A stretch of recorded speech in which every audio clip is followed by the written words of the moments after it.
everyone, and welcome back to the reaction of Unsolicited Fatties Talk Back, Episode 2, Is Bacon a Fruit? We're gonna go ahead and pick up right where we left off. Couple of quick disclaimers. I don't know what the fuck happened with the video last time. I just couldn't get it to work. So today you guys are either going to get some B-roll of me doing like diamond dots, or of me going through a bunch of new Ravelry patterns and picking ones to add to my queue. Yes, there's over 10,000 patterns in my queue. Don't judge me, please. Anyway, and then on top of that, the Etsy thing, I fucking didn't charge my phone again. This is why I can't be a business person, you guys. This is why. This is why I have to, like, I'm not business minded because I don't keep anything like in a timely manner, clearly. Sorry about that. Anyway, let's just go ahead and start listening. Practices in medical school, because they're certainly not reading like any fat studies where even like health at every size is like this extremely radical intervention. And I know there's a critique of that, but like the fact that even such a system that needs so much more complications is so difficult to access for medical practitioners themselves is really saying something. And as we're talking about this, then like trickles down into the harms of fat people in not being able to access quality and proper medical care, which results in poor health outcomes, which then gets projected onto merely our size and not like a deep feeling from the medical system. So there's that layer of it. And I think there's also like, I don't think her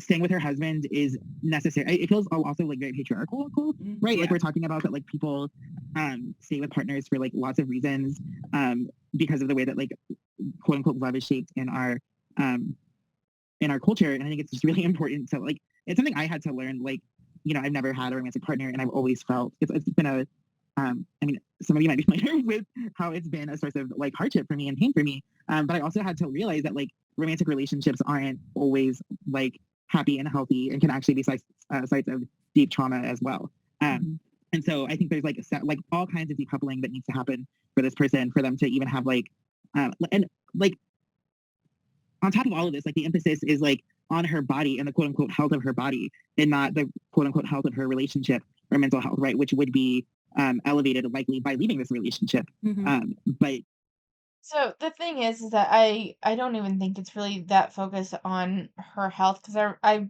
thankfully remember um the post thing that was asking for help. And I mean, it is about her health. Her health does play a role in this, in that if she's big enough for it to affect her fertility, like that's a genuine, like, her losing weight is something that needs to happen. The issue is that the husband is just being fucking terrible about it and not supportive. And it's like, do you love your wife? Because it's just cruel to her. Like, she has lost, I think it was 30 pounds in 3 months. She's clearly doing the work. She's clearly putting effort in, and all she's getting is additional pressure from her partner. And that's the primary issue. It isn't even that she's fat, it's that she's taking steps for her health. And rather than having a support system, she just has someone that is piling on pressure to her, which is not going to help her fertility. It's not going to help her weight loss efforts, and it's not going to help her health. So I think the bigger issue is that this relationship seems toxic, not because he wants her to lose weight, and not because she's losing weight for her fertility issues, but because the husband just seems to be adding pressure where it doesn't need to be. it gets so reduced to merely the size of her body in this process that is only going to, if it's successful, have them gain weight back. It's absolute fucking nonsense. And the fatphobic patriarchal systems in our culture and Prudence's own framework are not allowing her to see that and actually give this person quality advice and response. Should we read Prudence's response just because I think it's important to address like how badly this response is, like how badly it was written, just the lens of it, the frame of it. Like, I'm happy to read it like right now. I'll just yeah, go ahead. Okay, cool. So Prudy responded to this right in with the following. You need to have a serious conversation with yourself about whether you want to have children with someone who shows a lack of respect for you by harassing you about your weight and your job search, despite the fact that you have both of these things handled, and refuses to compromise or make adjustments to allow you to get the sleep you need. This isn't a person who treats you with compassion or recognizes the hard work you're doing, and it will only get worse when you have a baby. Move to the couch and get rest. And when you are less exhausted and can think clearly, make a list of the qualities you'd like to see in the father of your child. I'm guessing he doesn't have most of them. Therapy is worth a try, but letting years go by isn't going to help your fertility. So if he doesn't quickly change his behavior, think about moving on and freezing your eggs and or finding a partner who treats you better. I just want to add that one of the things, and I don't Okay, genuine question. What was the issue with that response? I actually thought that response was pretty well handled. Like, is this a person you really want to stay with? He's not showing support to you.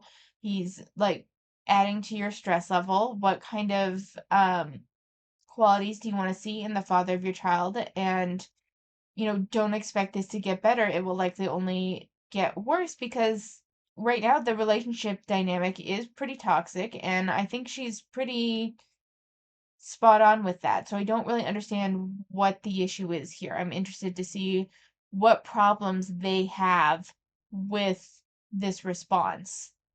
think we've explicitly assumed it, but it's a really great sort of reminder. We don't even know that this woman is fat. Literally, It's entirely likely that she isn't because, Yeah. like we just discussed, like fertility, OBGYN, all of that is extremely fatphobic. And even though you literally gain weight in order to support the process of holding life in your body, even that weight that you gain during that process is severely monitored and you are admonished for it like on a regular basis. Like, so No, it's really true. it's absolutely ridiculous. So it's entirely likely that this person isn't fat at all.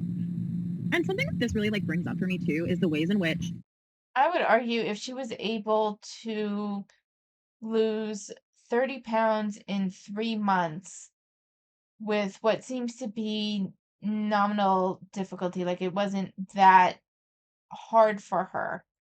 I would argue that she probably, and if she was big enough for it to cause fertility issues, because I don't necessarily think, I know they think OBGYNs are just fat phobic and terrible people, but doctors don't typically, like, doctors aren't going to tell a person that is of a healthy weight or that is underweight to lose weight. They're not gonna say that. For someone who's underweight, they would probably tell them to gain weight to increase their fertility, their chances of having a baby. Like, is that the issue? Is that there was no, like, you don't need to lose weight in the response? Was that what their issue was? doctors facilitate. I mean, okay, we can call it abuse or non-abuse. What can be abuse in the family by bringing like weight into that discussion? Absolutely. Because like we don't know if this was even a topic of conversation between this couple before the doctor brought this up.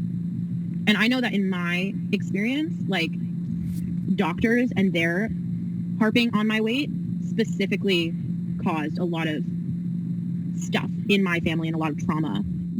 No, I'm sorry. I don't like, even if this wasn't a topic of conversation in their relationship to begin with, the issue is not her weight. Like, that's not her weight is so tangential to like the actual issue. She was losing weight for fertility.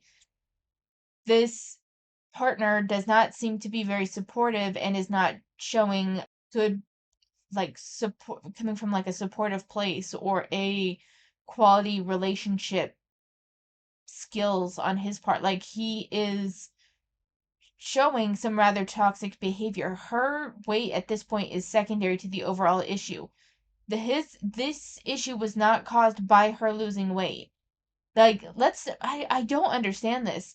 Clearly, the partner is in the wrong. So why are we getting caught up on the fact that she was advised to lose weight for fertility reasons at all? Like, why are we getting caught up on that? The issue is that he is putting additional pressure when she's already doing what she needs to do to lose weight. It may be at a slower pace than he wants, but that's not fucking his business right now. Like, it's learning to lose. The fact that she's losing 10 pounds a month, even if she is very overweight, we'll say she's 400 pounds, which I don't necessarily think she is. I want to be clear. I don't necessarily think she is. She's probably a heavier person. She probably falls into obese territory. Whether she's like morbidly obese, 400 pounds, I don't know. This is just for the sake of argument. If she is losing that weight, even if it's not as much as he thinks she should be losing in this certain prescribed set of time, he's not being supportive of her by criticizing her when she's clearly making progress. It may be slower progress than he wants, but especially if she's doing this on her own and with just like minimal guidance, then he needs to be supportive and not like pressure her. And then on top of that, pressure her to find a job when her current one hasn't ended yet and she's thinking on it and she's handling her business. And he is just adding pressure for no fucking reason. And then he shows a complete disregard for her and her well being by playing something on his phone while she's trying to sleep when she has said that it affects her ability to sleep. Like, there's so many other issues here besides her weight. Like, her weight is not even on my radar right now with the issues in this relationship. I don't understand how they got so fixated on this, other than the fact that they are just hypersensitive to anyone saying that maybe you might possibly need to lose a little bit of weight for health reasons. I experienced. Absolutely. Because of the doctors, right? Like, because people trust doctors so willy-nilly. Right. Just like, yeah. They're like, oh, like, I mean, I don't know, like, I mean, a classic example is like, my doctor said it was okay for my mom to put me on Weight Watchers when I was 8 years old. And so my mom put me on Weight Watchers when I was 8 years old. Because the doctor said it was okay. Yeah. And like, in 2021, we're all looking back at that and saying, that is bonkers. But like, the doctor said it was okay. So part of me also is like, at this point, don't even really blame my mom for it. Because I'm like, that's my pediatrician. Right, but the doctor You know? the doctor essentially lends their medical authority to whoever is seen as in charge of the body that is of discussion, Exactly. right? And then they Which lend, is either a parent right. or, I mean, in this case, Like, I don't know. It depends on how hard the mom went, but putting an 8-year-old on Weight Watchers isn't necessarily a terrible thing, but the issue is how serious did the mother take it? And I mean serious in like obsessive qualities, because there are parents that get a little over fixated and can give their children complexes over it. I'm not super fond of like like a diet plan like Weight Watchers for an 8-year-old, mostly because I think it's just a lot to expect of an 8-year-old. If it's done just to as a way to teach them nutrition, as a way to teach them portion sizes, and as like coming at it gently, it can be a tool. But it's still, the issue is what I'm getting from the host that was speaking was that perhaps their mother, like, one, adhered to it too strictly given that it was being applied to an 8-year-old, and two, maybe became obsessive over it, and that also caused issue for the host and maybe gave her a little bit of a complex, because that can happen if your parent is overly obsessed with weight loss or whatever. It's not even a matter of big bad Weight Watchers, it's that it was not handled very well for the age that it was being used on. it seems it's the spouse. If it's in like, terms of even though fertility that's care, a- absolutely. Like that, there's always Yeah. that component of like the patriarchal ownership over what is seen as the vehicle for breeding. Like it's all very, it's so fucked the up. vehicle for breeding. The vehicle of breeding. That's like that's such a weird place to come from. I did not get the patriarchal ownership of the like breeding bot, like that just sounds, one, very weird, and two, I don't think that was where that was coming from at all. Like, very much she was in ownership of her body. The fertility specialist gave her tools for her body to, given that she wanted children. Like, this is not a patriarchal pressure in and of itself. I think there's a little bit over focus on the weight loss for fertility because that's something that she wanted. And so she was making steady progress towards that goal. The issue came in with the partner who was putting unnecessary pressure on a variety of aspects that woman's life, not just her weight, but also her job, and then disrupting her sleep and not showing any significant care towards her in regard of helping her. either through maybe doing the grocery shopping or maybe finding some jobs and sending them her way. No, he just added pressure.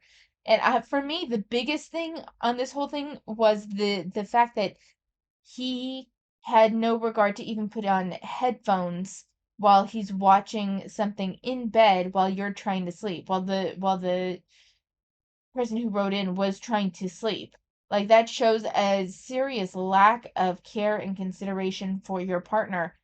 I think that is a bigger indication of the issues within the relationship than even his pressuring of her weight, which is also an issue, but I think there's just this very clear disregard for her well-being that is expressed in these ways. And her weight is secondary to the whole issue.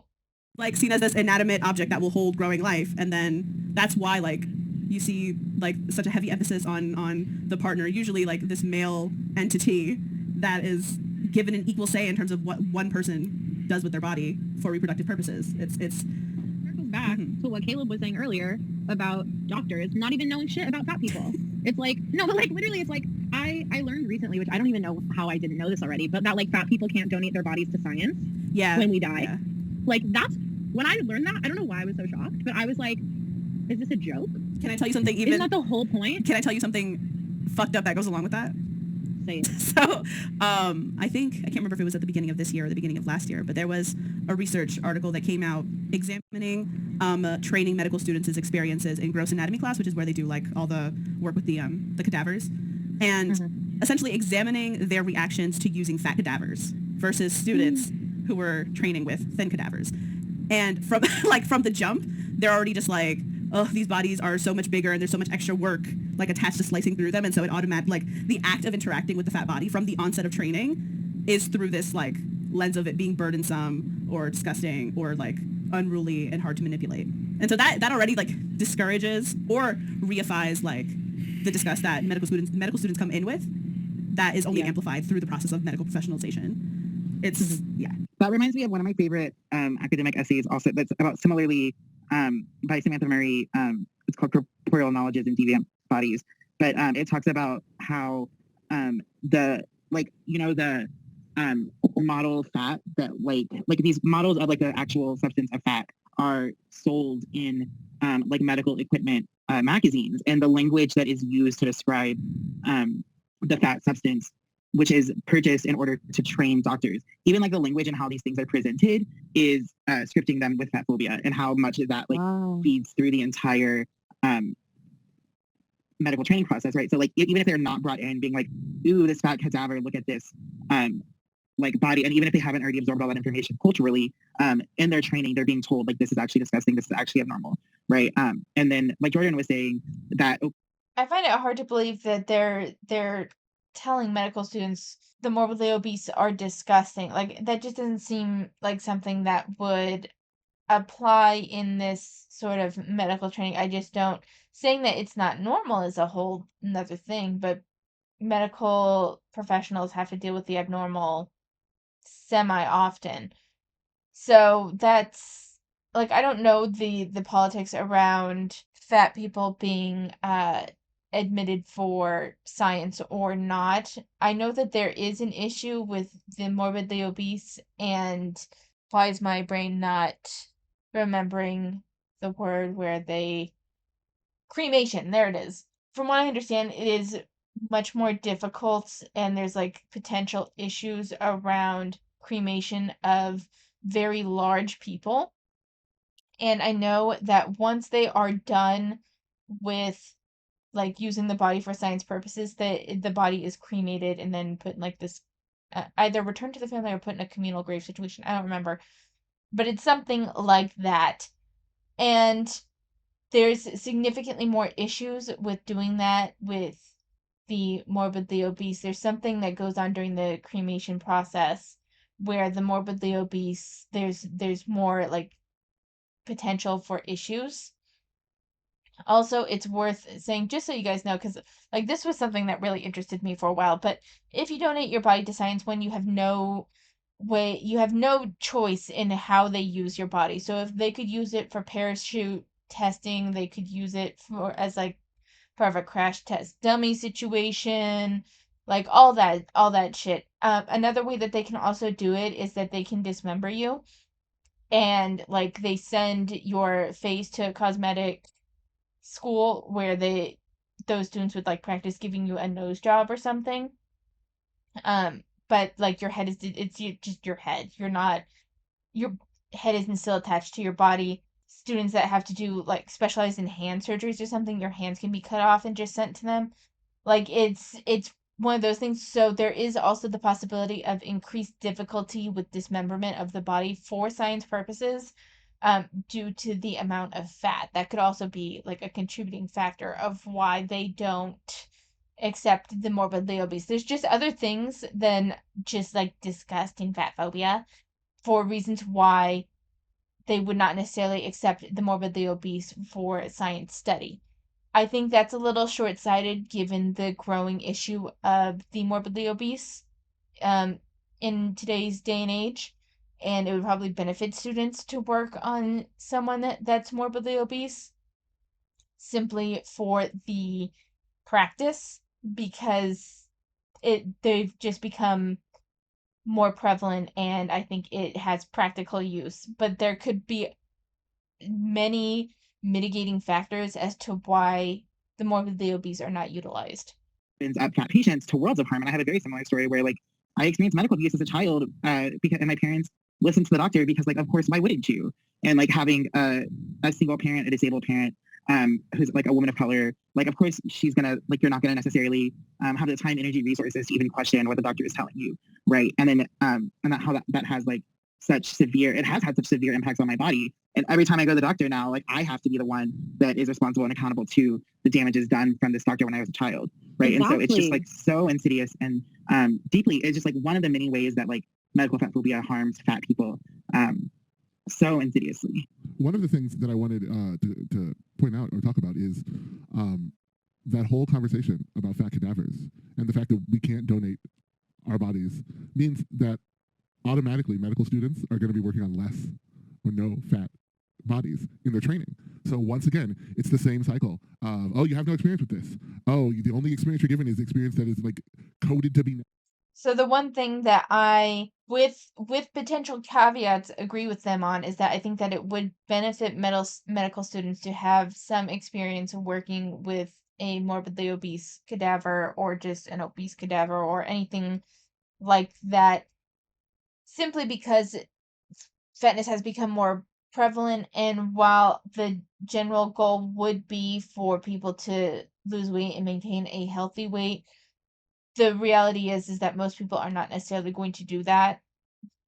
And so in order for the doctors to provide adequate care, having some experience on the morbidly obese would be beneficial. That's the one thing that I will give them. That being said, the reason why I say, with caveats is I don't know the difficulties around dealing with fat cadavers. Like there's many potential issues there, and when it comes time to dispose of the fat cadaver, uh, I don't know if they can be. I don't remember if it requires special equipment to cremate them or not, but it's something to just consider when you're thinking about this issue. Negative. And then the next thing that I think about is just I want to touch on some of the responses that we saw, and I just don't really want to read any of the additional responses in the Dear Prudence live chat, but just to call out the number of people who said losing 30 pounds is heroic, and it's amazing. And what's interesting about that is not the concept that losing 30 pounds is like a lot of work, because it actually is in many ways. Like it's actually a big deal. That's actually a significant amount of weight. But then the fact that fat people are regularly asked to lose 5 times that, and then asked, why can't you lose that weight when.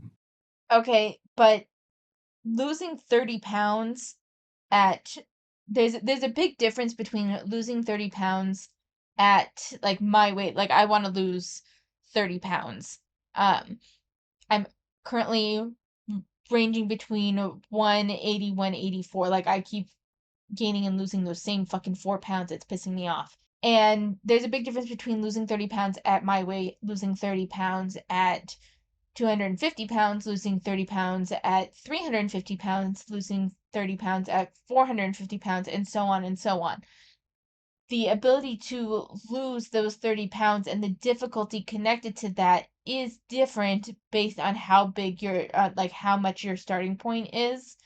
And yes, for those that are morbidly obese, losing 30 pounds should be easier. And especially if, like my 600-pound life, losing 30 pounds doesn't take nearly as much effort at 600 pounds than it does at 200 pounds.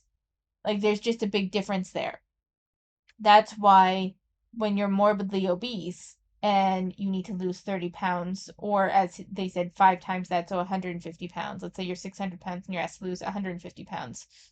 It should be very doable for you simply because you have so much weight to lose. And with some simple health changes, that should be very much possible. That's where that comes from. It's not like there's an unfair expectation on fat people so much as it's the expectations are different for a reason. Like it's a different sort of comparison. When at the same point they can acknowledge, like it is the number is not important, you see here. It's the concept of losing the weight. And the larger the number it gets, there's an inverse relationship to how easy they think it should be. And it really is, what type of a body are you in and what type of a body do I think you should be in? And that is really the definition of whether it is easy or hard, not anything else. You know what you just made me think of? Because No, that's the what type of body you're in and what type of body I think you should be in. No, like just in general, if you've managed to get up to 600 pounds, you are eating excessive amounts of food and probably not exercising. Like I just can't imagine a 600-pound person exercising with any level of consistency and being 600 pounds. I mean, I guess if they're eating enough to compensate for that, that is definitely possible, but it just seems like it would be very hard just at that sheer weight and the effort of movement to maintain any significant level of activity without losing some weight in the process. So it's not necessarily a matter of judgment, it's that it takes fewer efforts and fewer life changes to lose those 30 pounds at 600 pounds than it does at 200 pounds.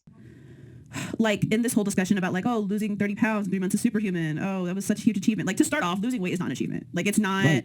it's not worthy of celebration, accolades, extra attention. Yes, it fucking is. Have you actually ever tried and consistently kept it off? It takes a lot of effort, it takes a lot of work, and it takes commitment, and it is worth celebrating. It is, you celebrate that which people put effort towards. All right? That's like saying, someone getting an A in their math test isn't worth celebrating because some people just are terrible at math and no matter what they do, they can't get any better. Like that would even have more validity. That argument would have more validity to it, which I still don't think it does, but it has more validity than the fat aspect because there are people with like dyscalculia that can't, I mean, they can do math, but it's significantly harder for them. So just because someone has maybe a little bit of a harder time in math and puts effort in and is able to do better, you're basically saying that that still shouldn't be celebrated because there's other people that can't get it. When in reality, at least with weight loss, you consistently adhere to something and you will lose weight. Like it really is a matter of effort with weight loss. Math requires a level of understanding in order to be successful at it. Weight loss just requires consistent effort. Nada. Like period, end of discussion, case closed. But the only reason why, and you just made me think of this, the only reason why it's regarded as something worthy of achievement, the only reasons for that are one, societal anti-fatness, and then two, more importantly, the statistical improbability of weight loss, which people only ever refer to when they are congratulated. No, they're celebrating effort and consistency. If you think that it all comes down to just looks, that's a you issue. That is a problem with your point of view. That is not everyone else. Someone for weight loss instead of digging deeper into why we're so often coerced into doing something so incredibly elusive and like who that actually benefits. The only time that people ever seem to actually grapple with how rare weight loss really is when they're extending like these weird, like, oh, congratulations on losing the weight. Like, and, like everyone knew it was improbable and difficult the entire time, but no one ever uses that to like open the door to maybe questioning why or how this is actually like harmful and why it's recommended so often. And discussing like how certain bodies are just more susceptible to weight loss than other bodies. Like certain people, like I know people who have lost weight simply by like walking more. And then I know in my years and years and years of chain dieting, I only ever lost like 5 pounds. And also I gained hella weight because I was growing up to be an adult human because I was a teenager. Well, I'm not gonna argue with weight loss at the child level, but if you only ever lost 5 pounds, then perhaps you weren't adhering to the diet like you thought you were. Now, when it comes to body composition and weight loss, there is a little bit to be said there. My sister has an easier timing adhering to like food related changes than I do. And so through through that she is able to lose weight a little bit easier than I am, not because she just naturally loses weight easier, but because she has an easier time adhering to uh changes with her food. I have a bit of an easier time maintaining changes with my exercise and being more consistent with my exercise. So I put on muscle, and I also think to a certain extent I just put on muscle easier in like some sort of genetic way. Just because I've always been kind of a, I don't know if I want to say strong kid, but like a solid like a solid kid, not just in weight but in strength. So there is that level that can come into it, but that doesn't mean that it's impossible for you to lose weight and you are just naturally 400 pounds. Like that does not, the differences in natural weight fluctuations between people can be related within a certain range. 400 pounds is far outside of that range in my mind. You know, so I just think it's like it's very interesting. Like we never talk about that just like biological element either of like, yes, for some people you change one thing and they do drop a ton of weight, and that's fine. I guess like that's fine. Like that's not what I right, but like no, that bodies are not like a one size. Everyone's body is different. Everyone's hormones are different. Everyone's everything is different, and there's like such a disregard of that because of this like thing in medicine where they're only looking at certain people's bodies. They're only looking at thin bodies to like do this science, and then they're like, this is the science of bodies, and it's like, no, this is this right quote science, but it's like, yeah, okay, that's the science of one type of body, of this one tiny subset of bodies that you're looking at. Right. No, I actually think that it is science. I don't think we have to add quotes around it because that's exactly what science has always done.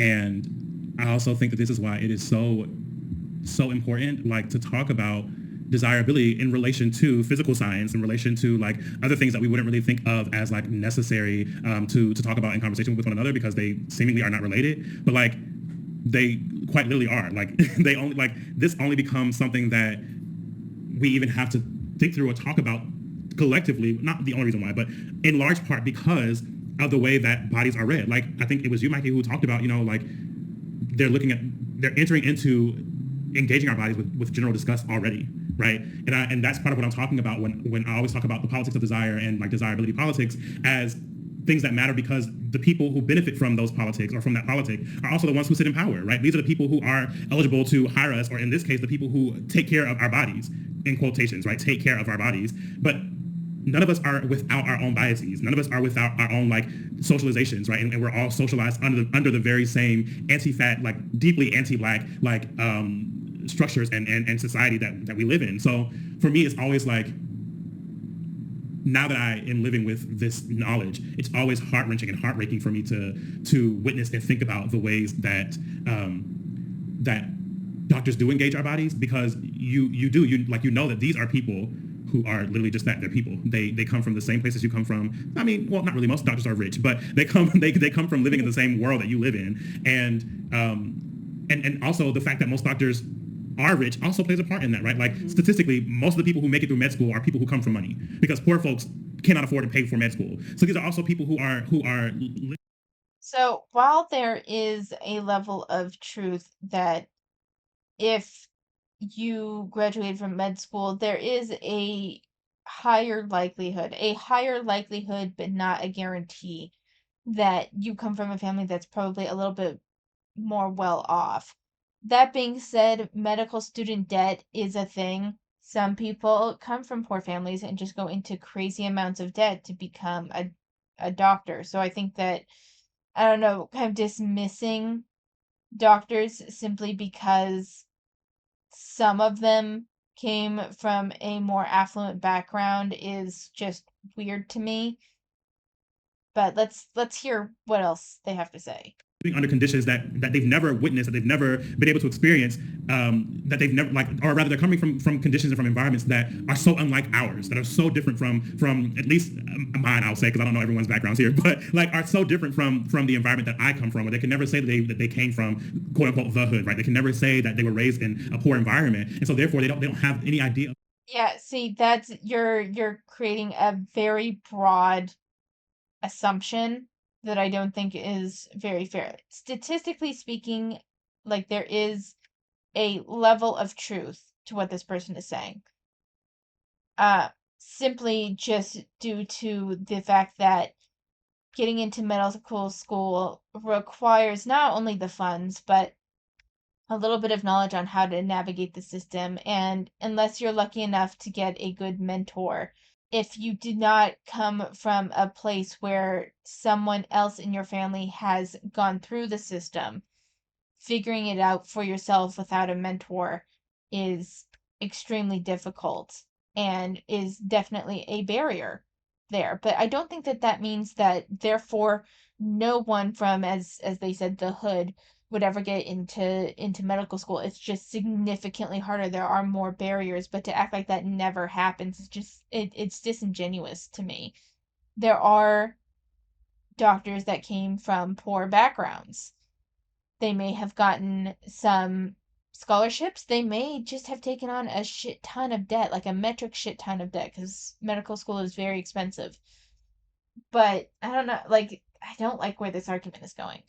Of what often poor bodies look like, and I think that obviously can be like further contextualized and further thought through, but they have no idea what like these working conditions are that oftentimes lead to the bodies that we live in. But also, like, considering, like we discussed on the first episode, yes, of course, there are fat people who choose to be fat, but also it's very important to consider environmental factors in the way that some people's bodies, you know, are contextualized in the world, right? And so if you're living in an industrialized neighborhood where like you have freight trains coming through every second of the day, and you have factories around you, and you're living in a food desert where only like fast food restaurants are around you, and only like ABC stores or spirit stores are around you, of course your body looks so much different than people who live in neighborhoods, who are raised in neighborhoods where every street has no cracks, right? And every sidewalk is cleanly paved, and where there are no factories, and there are no trains, and there is no McDonald's within a 0.5-mile radius, and there is no like Wendy's in a 0.5-mile radius, right? And there is no spirit store within a.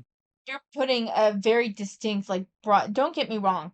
Okay, this is kind of hard because I both understand what they're saying, and then there's also this. It's not that the people like that have absolutely zero context, zero understanding, although they can. That's though also kind of on a little bit of the extreme side. There's people that just genuinely don't understand the level of difficulty that comes from balancing that because they've never lived it. And the reason why I am saying with them a little bit on this is because I work in a school district, you guys know this, and there is like distinct differences between some of the staff and other staff, as well as some like staff versus what the students are dealing with. And so part of that is like, I know at least one staff member that was able to spend a month in France, just fucking a month in France, and then another one that stayed at Highclere Castle in Scotland, like for like it's fucking expensive, like it's insane, and the amount of people, even I mean those are two extreme examples. There's also just a number of them that's like, oh yeah, the midwinter break, spring break's coming up. We're going to Europe for 5 days. Like it's something that I can't even kind of fathom having that level of freedom. And there's ones that will do it every year. And then there's people who are also kind of like me where it's like every break is more of a staycation for me because I can't afford to go anywhere. Like there is that wide swinging range, and then you have students that are on like free lunches that, we have students with housing insecurity and shit.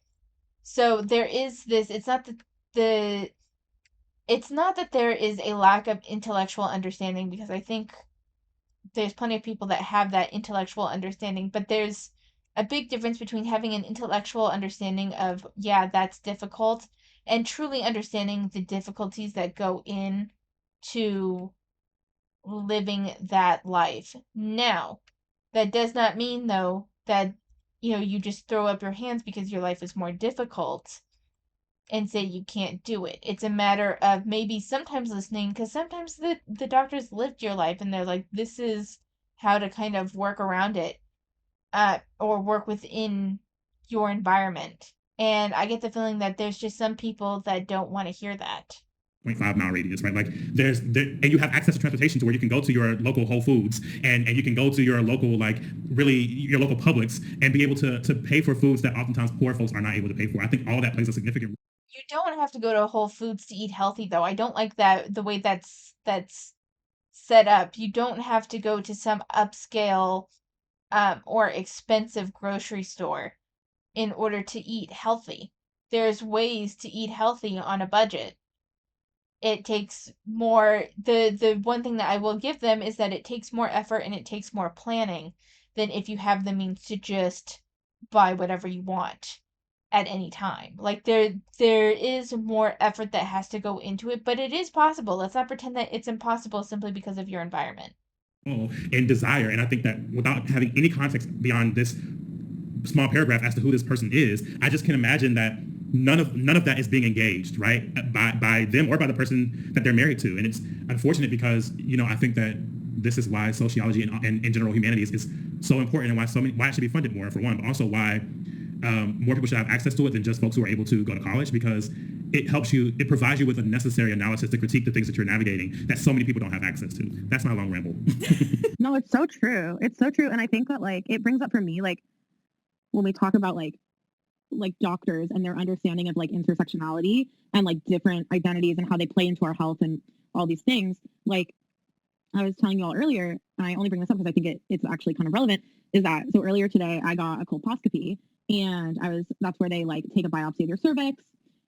It doesn't really matter, but so I had mentioned at this appointment, the other appointment I had with the gynecologist who couldn't find my cervix and her fatphobia, and this doctor that I saw today was trans, and I was explaining like what had happened with this other doctor, and he was like, "Oh, that's such a shame because she's so great with all of our trans patients." And I didn't say anything in the moment because I did have 7 speculums in my vag, but I got home and I was like, I am literally trans. Like I am literally a trans patient who was traumatized by this woman, and not only because of my fatness, but she also like tried to get me to get an IUD.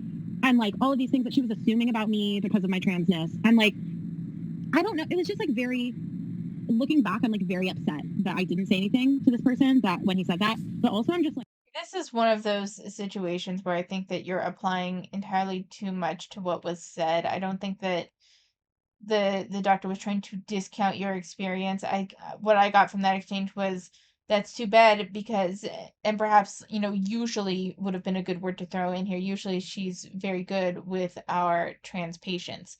Like, I'm sorry that it wasn't a good experience for you. Like, I'm not saying that her experience should be invalidated in any way, but I do think that it's worth noting that it might have been just a bad fit, and otherwise she's a good doctor for trans patients. Maybe not you as a trans patient, but generally maybe she has taken training, maybe she's better informed or knows how to build a better rapport with her trans patients, and it just didn't work with you. Like, that's a possibility too, you know? Like what? Like what? Just because someone is good at treating trans people does not mean that they're good at treating all trans people. Because you're saying they're good at treating trans people, they're good at treating thin, white trans people. With Jordan specifically, they tend to be pretty abrasive, so I wouldn't be surprised if they specifically were an outlier, not because they're fat, but simply because of their personality and how they don't strike me as someone that gets along with many people, you know? Like your understanding of that is like, so is the sliver. And like, it just goes back into all of these things of like, when you add on these identities that people are having, doctors get less and less and less, I don't even know the word, like they just have less and less ability to treat people because they are only thinking about these, like this one type of body, maybe one plus one identity. Like maybe they're good at treating trans people who are thin and white. Or maybe they're good at treating, I don't know, whatever. We can go to any identity. But like, but the second you're adding on these identities, they lose all capacity. Yeah, I think it also is important to just name like that you're talking about the standardization and the normalization of an idealized kind of body, and that is a deeply white supremacist imperative that underlies science, and it's not separated from white supremacy and colonialism and the impulse to produce a normal body that is, or to construct an ideal that is a standard that everybody should meet. Because like we're talking about everybody's body is different, everybody's body responds differently, but that sort of bodily variation is not separated from like the impulse to eradicate racial difference from the planet, right? That we are all living with now. And in fact, you know, as Sabrina Strangs and Deshawn and others have like been writing about that, like they're deeply intertwined. And so, yeah, I think that's also like why we can't just think about fat liberation as like only about fatness because it's so connected to anti-blackness, to racism, white supremacy, colonialism, ableism, and like all these other factors, classism, right, that are that impacts fat people and shape how fat people are treated in the current moment. Yeah, I think when you were talking, Jordan, I just kept thinking about the phrase that I learned from Deshawn, ungendered flesh. You know, and just again the concept that because we are fat people, we're not gendered. We are so much humanity is removed from the black, from the fat, from all of these minorities do like lose access to humanity, and that we are therefore seen like you're in there, and to have that doctor say to you, oh, but she's so good with our other trans patients, it's literally a negation of the fact that you are a trans person while also being a fat person. Like this doctor could not sort of even in the moment realize that fact. It's why in so many cases It could have just been an offhanded comment. Usually she's so good with our trans patients. Clearly she's not with you. Like that can be acknowledged. It's not necessarily a dig. Now I can understand how when you're in that vulnerable place and stuff, it can come across like an attack. That's one thing because I got to thinking about it, and like there are doctors that just come across as insensitive. They just do. I had a doctor once, not insensitive, but she kind of pissed me off that, like, everything came back around to her attributing that I had anxiety. Now, I had never been formally diagnosed with anxiety or anything, and while I do have anxiety issues, it wasn't around the issue that I was going to the doctor for. But she kept saying that it was just anxiety, and that pissed me off. And so there are sometimes doctors that just are like, "You're the problem," even if you're like, "I understand that you think that, but like this is a genuine issue I'm having and I need help with it outside of you just assuming I have anxiety." I get it. I get that frustration.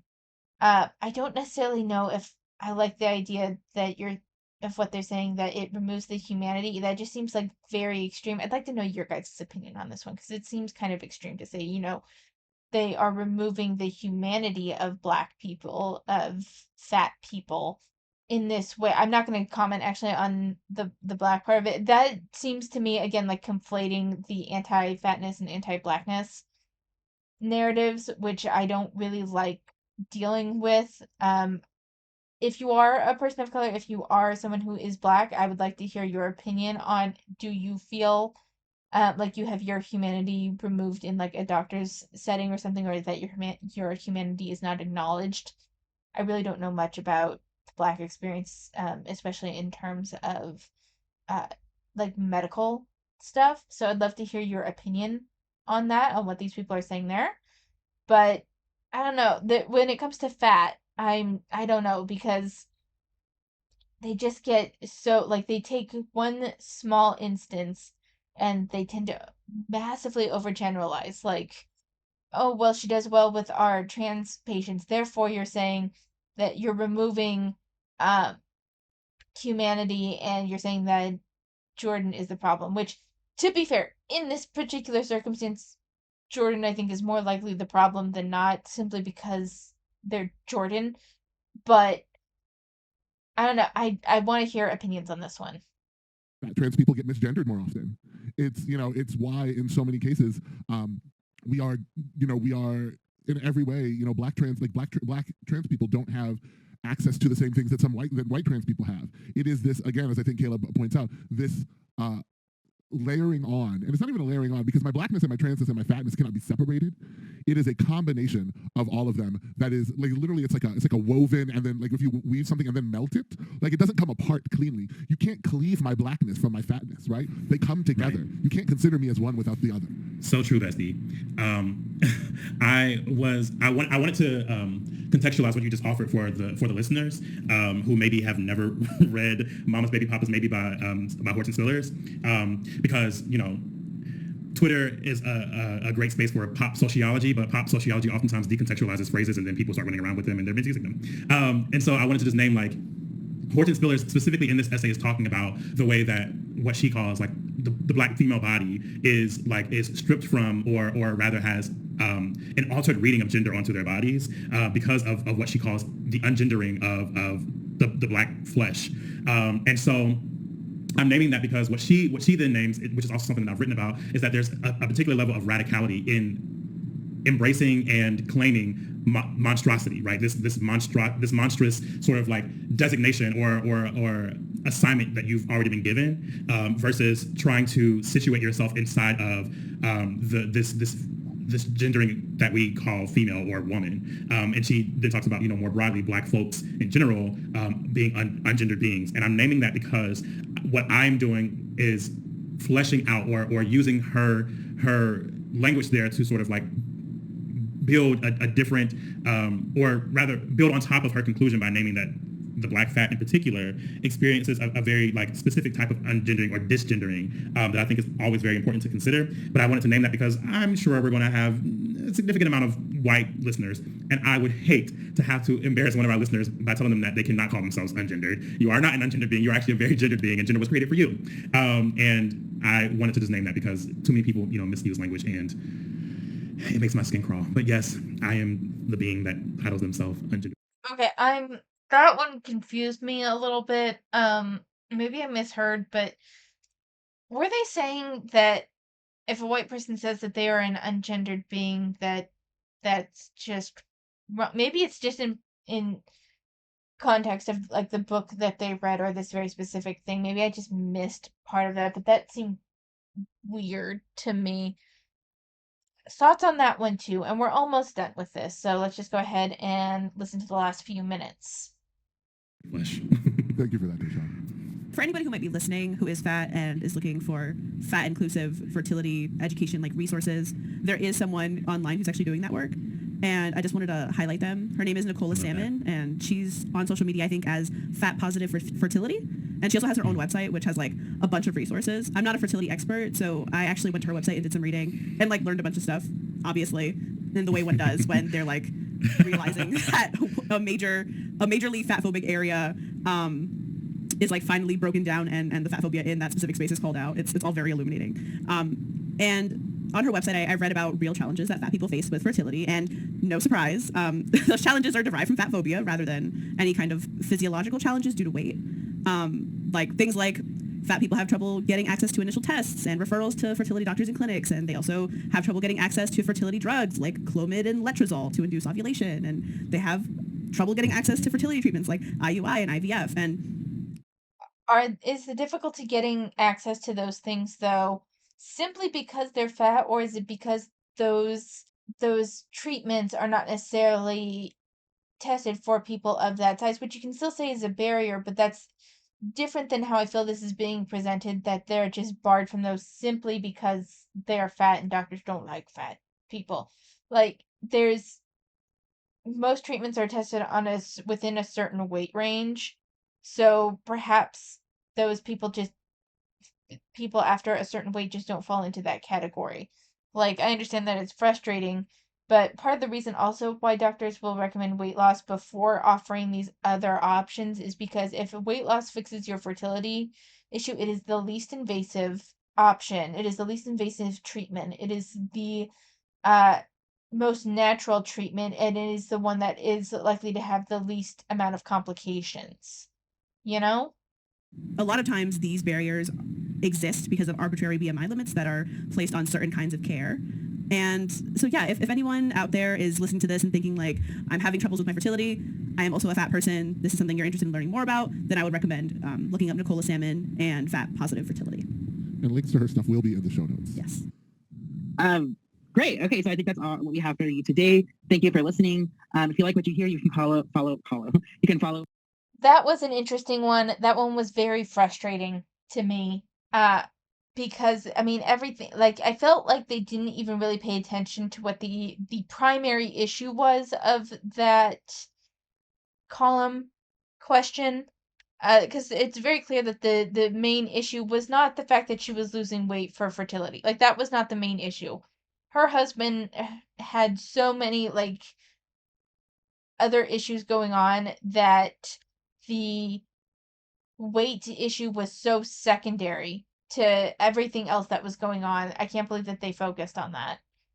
But we're gonna just call that a day on the unsolicited reaction. Let me know what your thoughts were on this episode.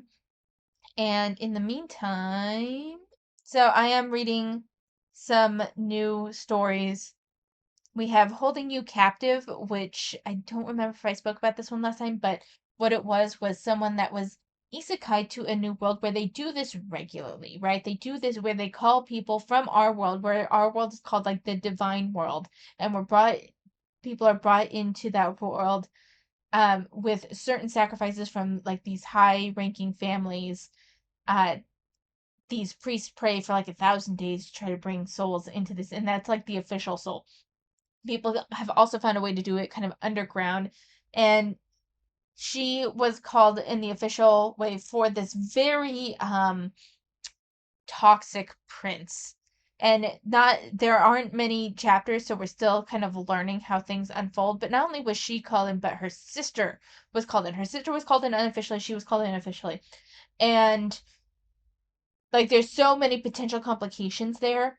I'm still learning about it. So I'm really interested in this one. How to Protect the Male Lead is a really lovely couple that he died because of her family.